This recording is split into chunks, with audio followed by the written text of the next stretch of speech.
Hello and welcome to The Pitch. I'm Sarah Allen and today I'm joined by Mark Power, Head of Income Credit at Qualitas. Today we're going to be talking about real estate private credit. Is it as risky as it seems? Mark, welcome. Thanks, Sarah. Delighted to be here. So to begin with, what are the different types of loans in this space and what is the different risk profile for each? Sure. So, Sarah, I think it's really important to differentiate. There's more than one type of loan in private real estate credit.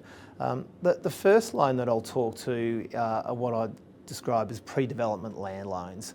So these are loans against a site which is generally in close proximity to one of the major capital cities in Australia, and they're sites which are expected to be activated into a live construction project over the course of the next 6 to 18 months.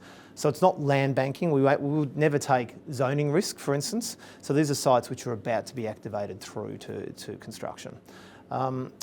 If we then move forward from there, we look at construction loans themselves. So these are when the projects are live and we look to actually fund the development of a particular project.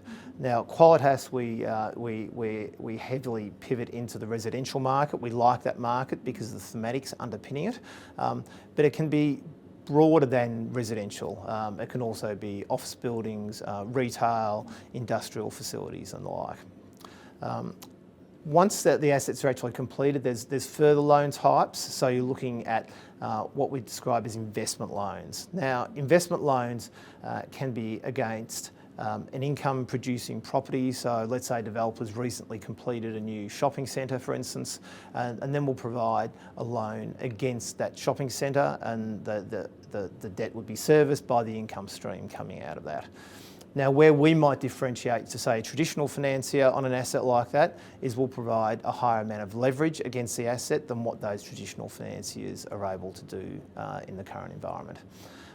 As part of those investment loans, we also do what I describe as asset repositioning. So it might be, let's say, for instance, an office building, it might be a B or a C grade office building, and the developer wants to reposition that into an A grade property. So that would involve new lobbies, new lifts, new HVAC and the like.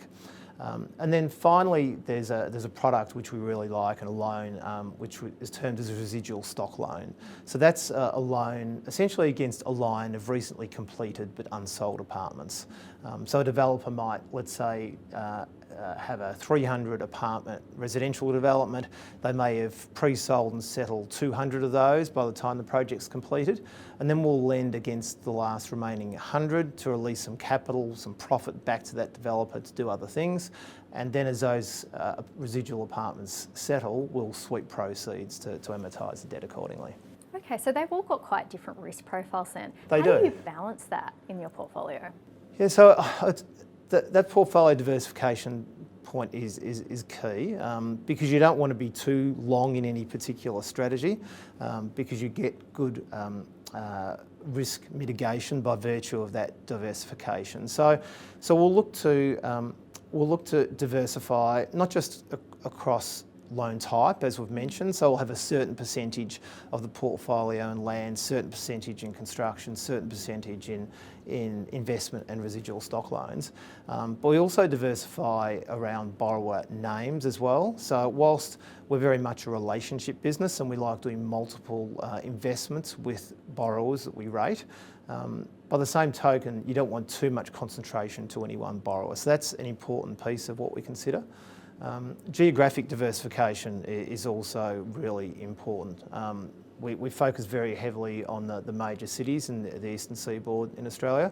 We very much like Melbourne, Sydney. That's where we do the majority of our work, because we see those markets as being the deepest, most liquid markets in both the physical sense in terms of real estate, but also on credit as well. Okay, and are there any particular loans that you're favouring for the current environment? Very strong conviction in the residential market, and the reason we have that strong conviction in that market is, I've been in real estate credit now for the best part of 34 years, and I don't recall a time where there's been such a very significant disconnect between supply and demand in any one market. You've got a situation where you've got chronic undersupply in the market at present, and that's That's illustrated with a residential vacancy rate of 0.8% nationally at the moment. Now, a market in the equilibrium is 2 to 3%. So 8.8 is really low to start with. Yeah. You've got massive demand coming through as well in terms of population growth, which is running at unprecedented levels. And from a supply perspective, normally you'd expect supply to be running at very high levels to meet that high level of demand. But at the moment, if you're looking at forecast supply, that's sort of running at decade lows. So you've got this massive imbalance in that sector, which is, from a societal point of view, is a bit of a disaster. But from an investment thesis perspective, it means you're lending into a very defensive asset class. So we like residential for that reason. Industrial, we've also got strong conviction in as well, which is a market once again underpinned by insufficient supply of that particular product relative to the demand drivers running through it. So off the back of that, are there any sectors that you're lower on at the moment? We're cautious on office. That doesn't mean we wouldn't invest in office with the right sponsor and the right project, with the right capital structure in behind it. But we are cautious, and the reason we're cautious in that sector, it's very different to, say, residential and industrial. Vacancies running at very high levels, so the highest levels of office vacancy we've seen since the early 90s. And that's been a function of the whole work from home, work from office, hybrid type environment, which has significantly reduced the demand for office space. But it's also reduced the type of office space that the market wants, because if you're an employer and you're trying to get staff back into the office, you want a really welcoming, warm environment. So what it's meant is it's been this real flight to quality as far as office is concerned.